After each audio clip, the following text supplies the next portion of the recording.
कुपवाड्यात पाकिस्तानच्या हल्ल्यात शहीद झालेले नितीन कोळी यांचं पार्थिव सांगलीला रवाना झाले।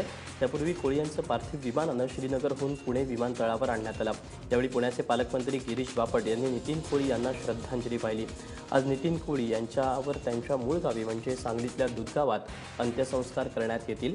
नितीन कोळी यांच्या अंत्यसंस्काराच्या तयारीसाठी संपूर्ण दुधगाव तयारीला लागले। दरम्यान काल सकाळी नितीन कोळी यांना भारतीय लष्कराच्या जवानांनी सलामी दिली। त्यांचं पार्थिव दर्शनासाठी श्रीनगर येथील लष्करी तळावर ठेवण्यात आलं होतं। शुक्रवारी पाकिस्तानकडून करण्यात आलेल्या हल्ल्यात नितीन कोळी शहीद झाले। दुःख काय आम्हाला वाटत नाही का, तर तो माझा मुलगा मी देशाला तो अर्पणच केलेला आहे। तसंच दुसराही मुलगा करायची माझी इच्छा होती, पण त्या मुलाचं झालं नाही। नंतर मग आम्ही त्याचा विषय बंद केला परत सगळा। आणि पहिल्यापासून हालात की म्हणजे काही सांगून पण नाही, सगळ्याला माहिती आहे।